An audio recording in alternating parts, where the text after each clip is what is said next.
Welcome to the ninth and last lecture of our short seminar, Prophecy Essentials. Today we'll be talking about the Eastern question, and in this short amount of time we're going to just pick some particular highlights.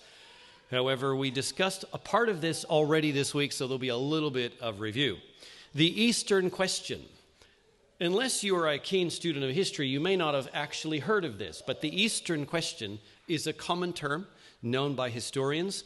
If you have an encyclopedia still, which we do, you will find this. The Eastern question, described thus in Encyclopedia Britannica, our one is, Eastern question, a diplomatic problem posed in the 19th and early 20th centuries by the disintegration of the Ottoman Empire, centering on the contest for control of former Ottoman territories. Any internal change in the Turkish domains caused tension among the European powers, each of whom feared that one of the others might take advantage of the political disarray to increase its own influence. This question arose periodically during the 19th century, during the Greek War of Independence of the 1820s, in the Crimean conflict, the Balkan crisis, 1875-78, the Bosnian crisis of 1908, and the Balkan Wars of 1912-13. The eventual distribution of the Ottoman territories was as follows. The Balkan provinces emerged in the course of the century as independent states, often under the influence of Russia or one of the other great powers. Great Britain occupied Cyprus in 1878 and Egypt in 1882 and acquired Palestine and Iraq as mandates after World War I, and France took over Syria and Lebanon in 1920. Turkey, the heart of the Ottoman state, won recognition as an independent republic in 1923. So the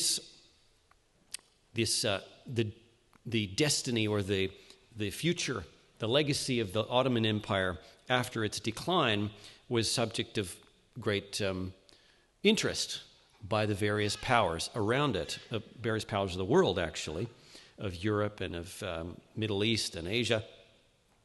And so, but it was also of interest to people in terms of prophecy. And so, for example, Brother Smith did a lecture. This is recorded in Testimonies Volume 4. Sunday morning, the weather was still cloudy, but before it was time for the people to assemble, the sun shone forth. Boats and trains poured their living freight upon the ground in thousands. Elder Smith spoke in the morning upon the Eastern question. The subject was of special interest, and the people listened with the most earnest attention. So why was the political sort of fallout of the decline of the Ottoman Empire, why was that a subject of interest for Seventh-day Adventists for many, many years? Well, it's because of how they believed it figured in prophecy. And one of those interesting things that we already went through this week, but I'll review briefly for your sakes, all of us here. In the Millerite movement, there was a gentleman named Josiah Litch, and we've referred to a number of his works in our materials this week. He published in 1838 a prediction. Now, Litch was a minister. He was a Methodist Episcopal in the New England region over in the U.S. Of course, he was known for his connection with the Millerite movement and also for this particular prediction that he made using Bible prophecy. And so let's look at what it was and then how it actually was fulfilled. So it comes to do with the seven seals of Revelation. The sixth seal of the seven seals of Revelation. It's interesting that the Millerites, the Advent movement, did not originate the interpretation on the seven seals that we hold. Many Protestant commentators shared a common view that it was that the first four seals referred to the attacks on the Roman Empire by the outside powers. So that was kind of well established, but Josiah Litch took it a little further. But here's what it says in the sixth seal. The sixth angel sounded, and I heard a voice from the four horns of the golden altar, which is before God, saying to the sixth angel, which had the trumpet, loose the four angels which are bound in the great river Euphrates. And the four angels were loosed, which were prepared for an hour and a day and a month and a year, for to slay the third part of men. Now, those who know your geography, where is the great river Euphrates? Specifically, where does it begin? The beginnings of Euphrates, I always used to think of Euphrates, it flows down through the desert, by some past a few great former cities, but it actually starts up in the mountains or up the higher country. Its watershed is up in Turkey. So, loose the 4 angels which are bound in the great river Euphrates, and they would come out for a certain amount of time. Now, prophecy students may recognize there are periods of time here, and so they have a meaning. So let's look at what Mr. Litch actually said in his prophetic expositions. This is 1838. The 4 angels were loosed for an hour, a day, a month, and a year to slay the third part of men. This period amounts to 391 years and 15 days, during which the Ottoman supremacy was to exist in Constantinople. So Litch says something very, very specific. How does he get the number? Let's check it out. So Uriah Smith spells it out for us. What was it?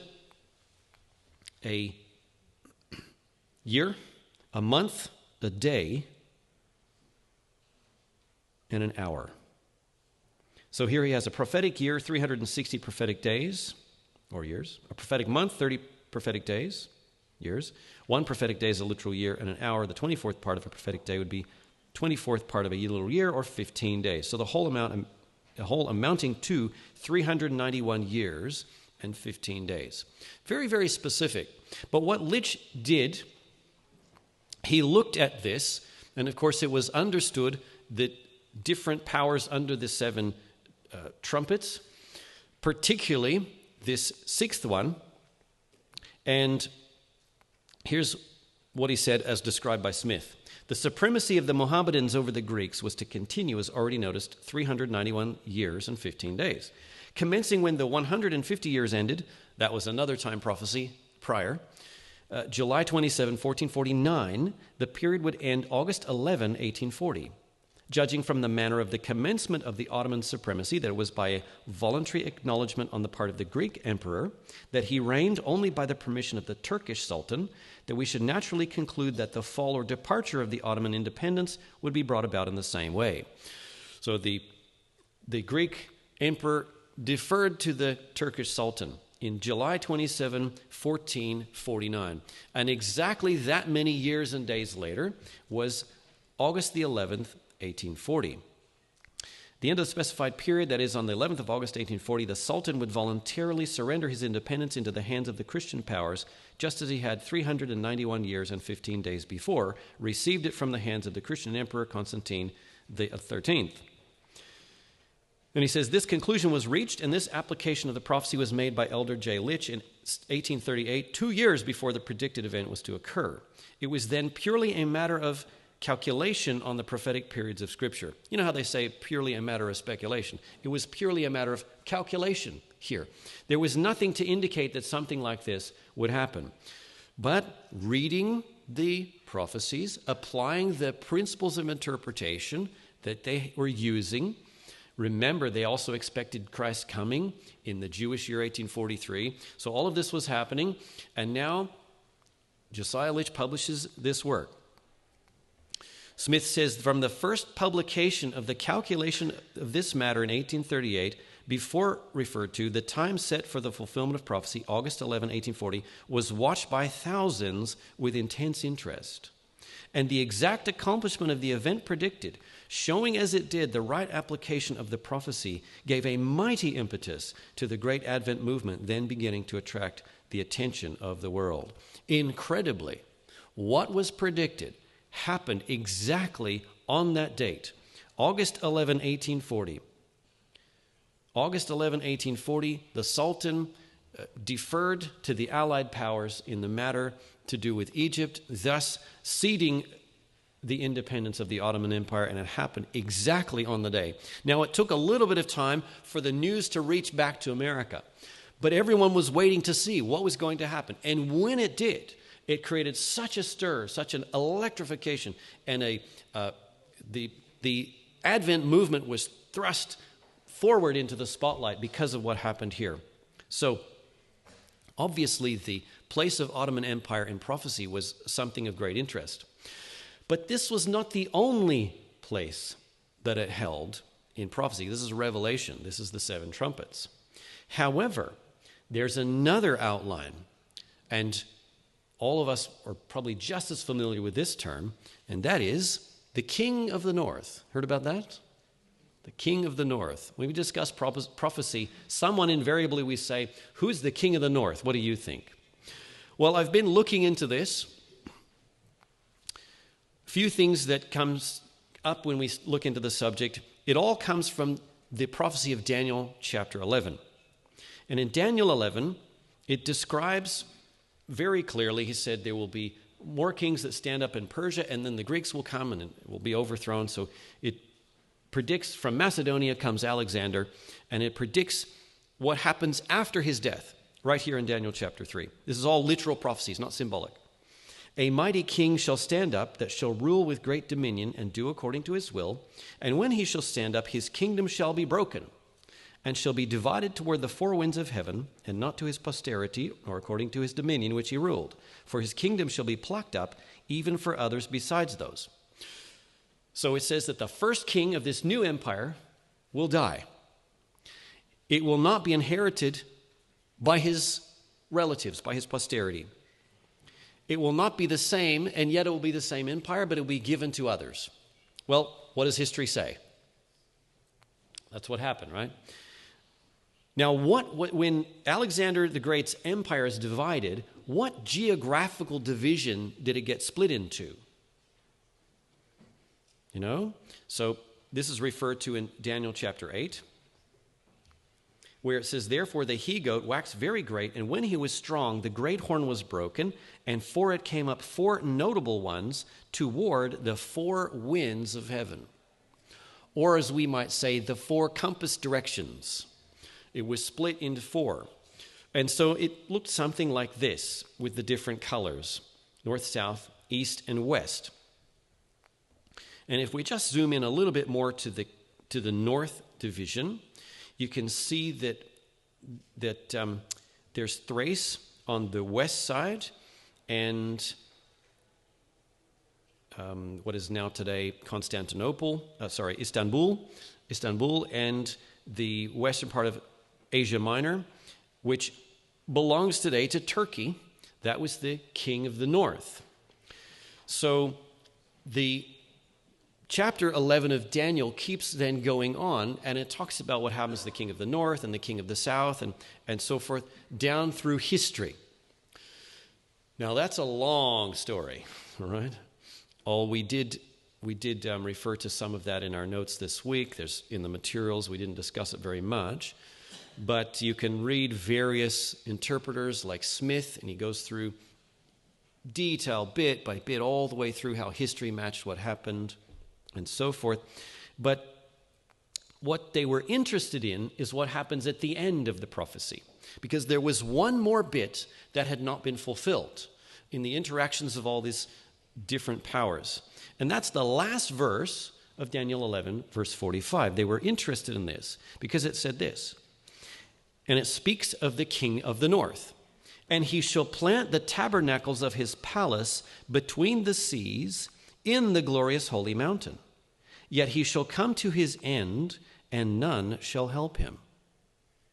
So it says the tabernacles of his palace, so it gives the idea of an administrative tabernacle, not a temple of worship.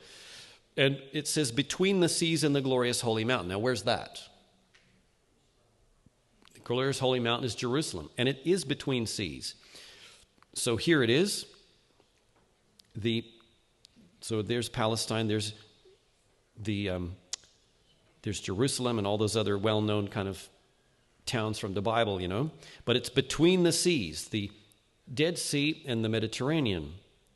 And so it says he shall plant his seat at Jerusalem, and then what happens? It says he shall come to his end, and none shall help him. Okay, that's interesting. But why was that why was that so important to Seventh-day Adventist interpreters? What was that all about? Well, the key actually is in the next verse, which is the next chapter, chapter 12, verse 1, because it says, and at that time shall Michael stand up, the great prince which standeth for the children of thy people. And there shall be a time of trouble such as never was, since there was a nation even to that same time.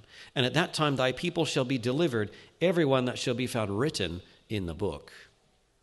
So what they expected was that whatever happens there with the king of the north, planting his tabernacles at Jerusalem and coming to his end, that was the marker that indicated that Jesus is about to take power. And the next thing will happen is there's a time of trouble and God's people are delivered and Christ will come. So that's why it was of such interest. And so Brother Smith, many people attended that lecture of Brother Smith. That was the Eastern question, not only in terms of how Encyclopedia Britannica defines it as to what happens with the Ottoman Empire in terms of politics, but looking at this, there's a link here. That was what they were interested in. Over the years, a different theory has emerged, that it's a different power. Of course, it starts with Alexander's division, but somewhere along the way it changes. And as someone said to me the other week, they said, it changes from literal and local to spiritual and worldwide. The symbolism somehow makes a switch at some point and becomes something else. At this moment, I still don't see light in that. I don't understand how you would get from the consistent 4 divisions to get to something else. So, nevertheless, many brethren share that view. Many people in the Adventist communities, I suppose you could say. It has been some kind of source of controversy. There have been a few thoughts shared, and just a couple of points to think about whether that can be true. Can the papal power be the one intended if it comes to its end when Michael stands up? This has been suggested. When does the mystery of iniquity come to its end, according to 2 Thessalonians, where it says, "And then shall that wicked be revealed, whom the Lord shall consume with the spirit of his mouth, and shall destroy with the brightness of his coming." So it's contended that wicked, the Antichrist, only comes to his end at the second coming. It's also pointed out that the seat of the beast is subject of the 7 last plagues. The 5th angel poured out his vial upon the seat of the beast, and his kingdom was full of darkness, and they gnawed their tongues for pain. So it's an open question, I suppose, but as I've looked into it, I still find myself standing on the side of Smith and the other Adventist pioneer commentators in terms of what is the King of the North. But it's still of great interest to me and all today as to who this is and when this will be. And my question is, what about Turkey today? Turkey's a NATO member. Turkey's, would Israel's a strong nation, has many strong allies. Could it even be possible? I don't know if, looking from a human perspective, is this possible? What will happen? But I found something very interesting just a couple of months ago on a website that belongs to an organization called Christians United for Israel. Now, take this as you will. This comes from their site, but here's what they think. The headline is, "Erdogan's desire to capture Jerusalem cannot be ignored." And near the end of the article, Turkey is a NATO country that has a strong military and currently has a madman at the top with an extremist religious ideology who wants to recapture Jerusalem for the Islamic world. So it's being suggested that it may not be out of the question, even today, for Turkey to desire to go and take back Jerusalem, as was believed, is indicated in Daniel 11:45. He shall plant his tabernacles of his palace in the glorious holy mountain between the seas. So watch this space, right? And let's continue to study and to understand. I am not expecting you to be dogmatic or to follow what I say on this. I'm hoping only to whet your appetite to study this for yourself and to understand the issues, to look at the historic, the commentators, the Seventh Adventist commentators as they went through, understanding how they explained it. If there's an alternative view, how does it make sense and is it solid? But the Eastern question is not over. That's certainly the case. And watch what happens with these things in fulfillment of prophecy. Well, I would like to give a few minutes to the people who participated in our seminar. I did forewarn them to have in mind, in 1 minute or less, to share with you something that they learned and they appreciated. So I'd like to call everybody up who actually attended through the last week, who would like to share something in 1 minute or less that you learned. So come on up, and you can come all up together and then share one by one something that you appreciated, something you learned during the seminar. Don't forget, they did a lot of research of their own and presented to the group what they had found. So a lot of study and a lot of things have been presented beyond what I myself have actually presented here as well. So all of that is subject to whatever they would like to share. Come on up, guys. All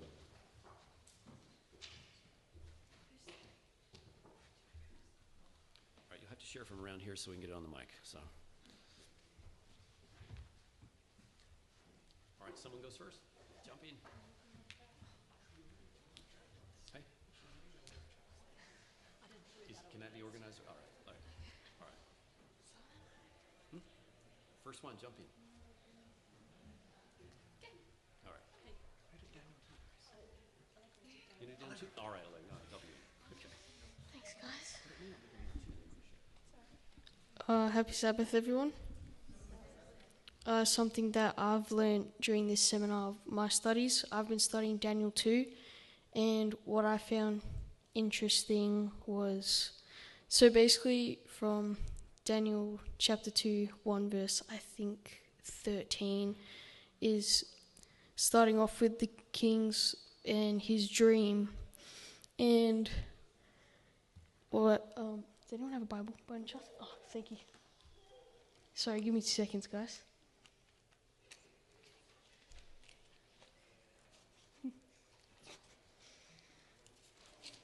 So in this part, so this is where Nebuchadnezzar has his dream, and this is where he calls all the magicians, astrologers, and whatnot. And what I found interesting is that when he says, he talks about how the dream left him, but he wants the astrologers to still tell him what was it about and like what it meant. And they're like, hey, they're like to the king, tell us your dream and we'll interpret it. And while I was studying this, I also read a little bit of Ellen G. White and some of her readings. And what I found interesting, I think it was in Prophets and Kings, page 501, it talks about Nebuchadnezzar. It says that even if he knew what his dream was about, he didn't want to tell he would have refused to tell the astrologers and magicians what his dream was about, because if he would have told them about the dream, that they could have given their own interpretation, and he was not willing to risk an inaccurate interpretation. So that's what I found interesting when he was begging them to tell him about the dream, but he didn't want to tell them what was in the dream, because they could have said anything and they could have interpreted it their own way. So then after that, the king starts to threaten them about, not if they don't tell them the dream, get them killed. So what I found interesting here is that all the magicians and astrologers, they all come to the conclusion that not even mankind can do such things or reveal such secrets about a dream, but that a higher being, such as God himself, can interpret it. So then after that, the king says to kill, sends a decree to kill all the wise men. Now this is where Daniel comes in, and he's warned about it by one of the king's commanders named Arioch. So Daniel goes up to the king, not knowing what the dream is about, but he's like, King, give me time to interpret this. So he goes home and lets this information known to Hananiah, Mishael, and Azariah. Then this is where they pray to God and ask him about the dream. Next, what happens, God reveals the dream to Daniel in a night vision. And this is the part that I love the most, because Daniel could have just said thank you and then given the king the interpretation. What I like here is that he takes up 3 verses praising the Lord for giving him a dream and for sparing his life. Then the next part is talking about the king's dream and all the events that will happen and what different things represent, such as the statue in his dream where the golden head stands, it represents Babylon, and so on and so forth. And what I found interesting was that when Daniel came to the king, when he told him about the dream, he could have taken all the credit for all the interpreting the dream, but instead he gave all the credit to God. And I think this is something we can take away today, is that we can bring people to God, but at the end of the day we should not take the credit, because God uses us as his instruments to bring other people to Christ. And also what I've also learned before, when it came to the magicians and the astrologers, don't put your faith in people, but put all your trust in God, and he will bless you. At the end of chapter 2, after Daniel interprets the dream, the king not only spares his life, but also rewards him with all these gifts, makes him a governor of all the wise men of Babylon. And one key thing I've taken away was, when you put God first and humble yourself before God, you'll be rewarded, and he'll give you much more than you need. And one more thing, there's one thing that, I'm almost done. One thing that undermentioned to me was, when you if you can kneel before God, you can definitely stand before kings. So that's something I've learned. Okay. For Daniel chapter 8, I will be direct. There is a misinterpretation of the word sacrifice. And in early writings it reads, then I saw in relation to the daily. It is in the Hebrew language, daily sacrifice. Sacrifice was supplied by man's wisdom and does not belong to the text, and that the Lord gave the correct view of it to those who gave the judgment hour cry. Studies that we've done this week have suggested this to be, in literal translation, the view we have come to accept with evidence as being paganism. The daily being a noun directly equated to paganism, and that was pagan Rome. And that was pagan Rome in its form was the daily. That's a note that I've learned from that chapter.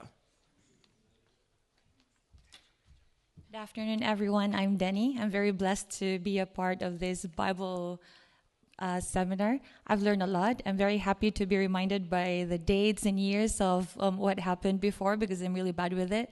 I'm just really bad with numbers in general. And I learned a lot, and praise God that I'm still learning. One thing that I could bring share that as a highlight is about the special resurrection. If you have questions, you can ask Nathan. My 1 minute is over. Happy Sabbath.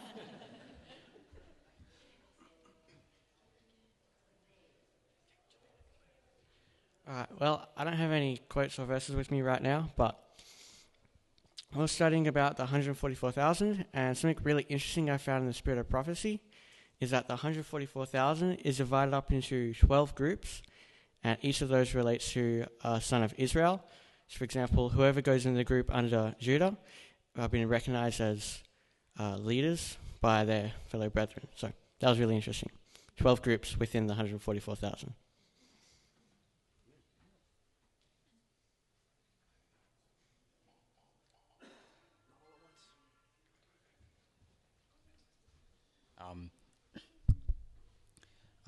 One thing I learned from the prophecy seminar, I did Daniel 12 in connection to Revelation 10, and I got to see the umbilical cord joining the two, and we see an angel who seals the book in Daniel 12, and it's open in Revelation 10.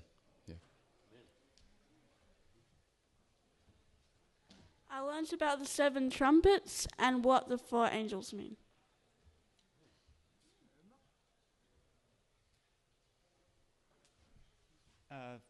What's something that stood out for me was that in Revelation 13 we can see that the dragon and the beast actually are worshipped, while no other beast was worshipped in the book of Daniel.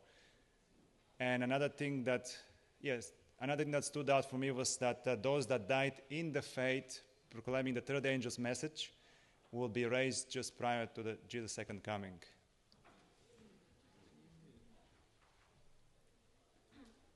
Mine is a bit grim. I've not really ever understood Revelation 9 before, the trumpets, and in particular, the verse where it says, "And in those days shall men seek death and shall not find it, and shall desire to die, and death shall flee from them."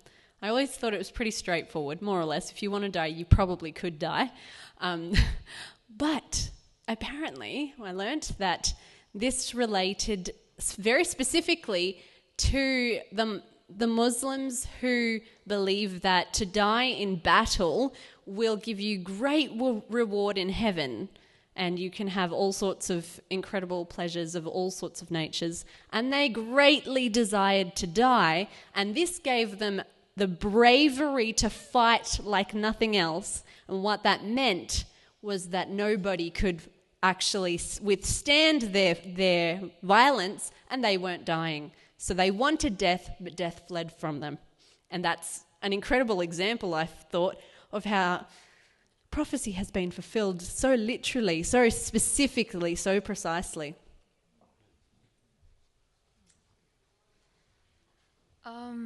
Something that I kind of learned and kind of cross-referenced in my mind, won't make sense until I explain it, is in Daniel it talks about the 490 years from the time of the building of Jerusalem and particularly the temple until Jesus, and then even to the stoning of Stephen.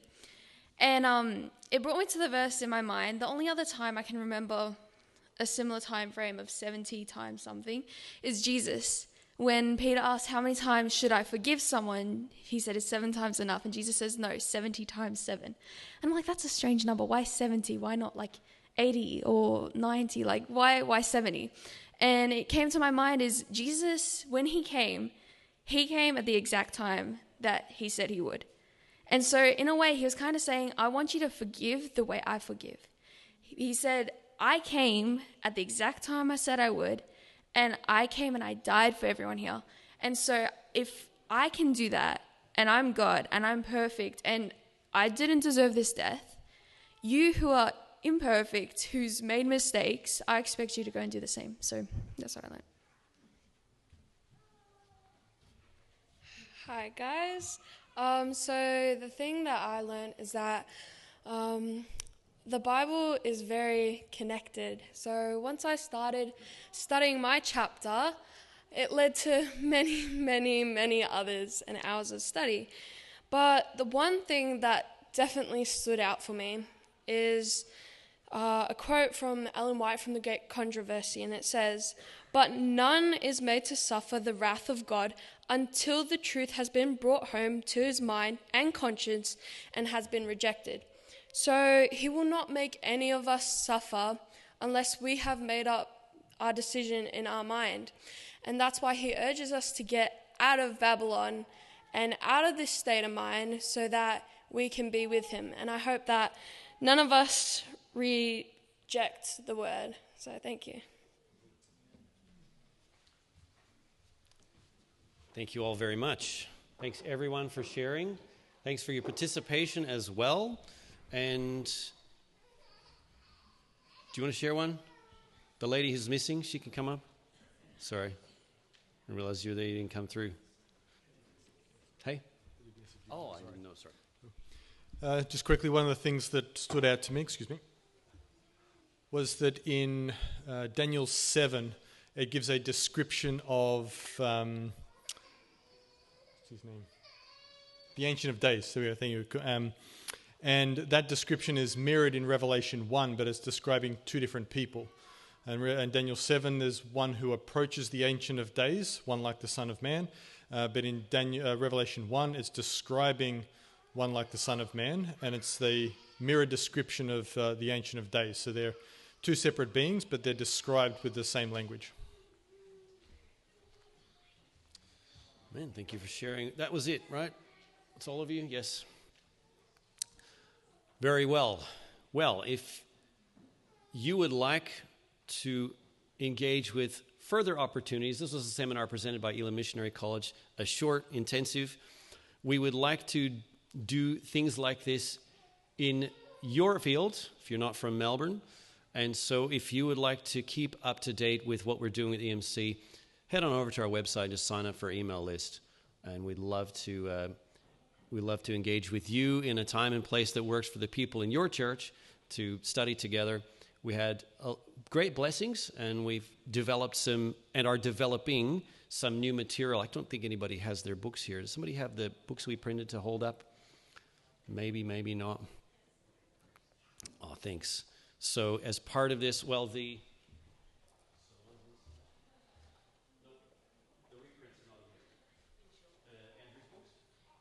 no. Someone's got Andrew's books? Okay.